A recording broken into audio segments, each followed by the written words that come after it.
Assalamu alaikum. Today I am here with a new recipe. Have you tried any of my recipe? Let me know. And for more video, stay tuned and subscribe to my channel. Let's start.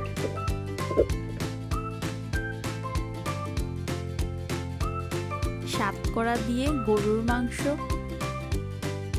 চলুন উপকরণগুলো দেখে নিই। 1 KG গরুর মাংস আমি এইভাবে কেটে নিছি, আপনাদের ইচ্ছা মতো কেটে নিতে পারেন হাড্ডি সহকারে। 2টা তেজপাতা, 1 চামচ ভাজা জিরার গুঁড়ো, 1 চামচ ধনিয়া গুঁড়ো, 1 চামচ গরম মশলার গুঁড়ো, 1 চামচ কাশ্মীরি মরিচের গুঁড়ো, 1 চামচ হলুদ গুঁড়ো, 1 চামচ লবণ, 1 কাপ পেঁয়াজ কাটা, 1 কাপ পেঁয়াজ বাটা, 2 চামচ রসুন বাটা, 2 চামচ আদা বাটা, 8-10 টুকরো শাতকরা আমি এইভাবে ছোট টুকরো করে নিছি।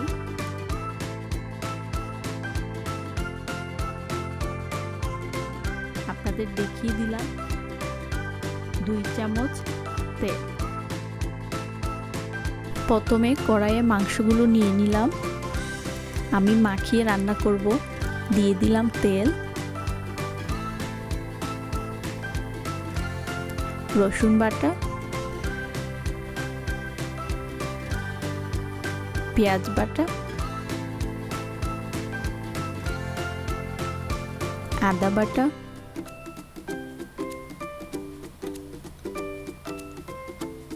কাটা পেঁয়াজ,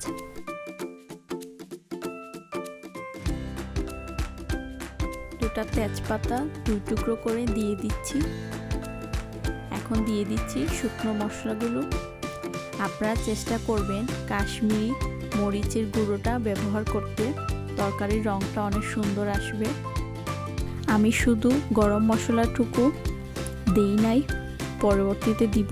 এখন সব কিছু ভালো করে মাখিয়ে নিব। আপনারা যদি মাংসের মশলাটা না তৈরি করতে পারেন তাহলে দারুচিনি, এলাচ, লং এগুলা অ্যাড করে নেবেন আপনাদের মাংস অনুযায়ী। সব কিছু ভালো করে মাখিয়ে ঢাকনা দিয়ে 30 মিনিট অপেক্ষা করব। ফ্রিজে রাখতে হবে না। চুলা অন করে দিয়ে হাই হিটে 10 থেকে 12 মিনিট রান্না করব। আমি এই অবস্থায় পানি ব্যবহার করি নাই। এখন দেখে নিব মাংসটা শুকিয়ে গেছে। এখন নাড়াচাড়া করে দেখে নিই কি অবস্থা।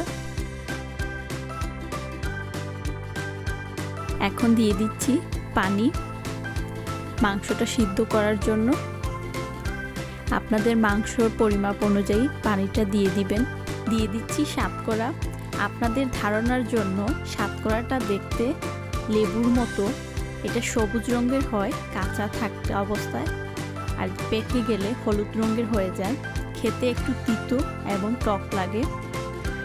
আপনারা একবার অবশ্যই ট্রাই করবেন, স্বাদটা ভুলতে পারবেন না। ঢাকনা দিয়ে হাই হিটে 15 মিনিট রান্না করব। 15 মিনিট পর ঢাকনাটা খুলে নিব। কাশ্মীরি পাউডার দেবার কারণে দেখতে পাচ্ছেন কত স্বচ্ছ একটা রং আসছে। এখন নাড়াচাড়া করে দেখে নিব সব কিছু ভালো করে সিদ্ধ হয়ে গেছে কিনা। আমার মাংসটা খুব ভালো করে সিদ্ধ হয়ে গেছে। এক টুকরো শাতকরা আপনাদের দেখিয়ে দিচ্ছি, এটা নরম হয়ে গেছে। এখন দিয়ে দিচ্ছি গরম মশলার গুঁড়ো। আমি আস্ত ব্যবহার করি না, তাই দিচ্ছি। নাড়াচাড়া করে মশলাটা মিশিয়ে নিচ্ছি। আমার রেসিপিটা শাতকরা দিয়ে গরুর মাংস সিলেটিদের বলছি, কেমন লাগলো জানাতে ভুলবেন না কমেন্ট সেকশনে। নন সিলেটিদের বলতেছি, এই ঈদে হবে নাকি গরুর মাংস দিয়ে শাতকরা? আমাকে জানাবেন খেয়ে আপনাদের কেমন লাগলো। এটা সিলেটের খুব বিখ্যাত একটা খাবার। এখন ঢাকনা দিয়ে চুলাটা অফ করে 5 মিনিট রেখে দিব। চলে যাচ্ছি পরিবেশনে।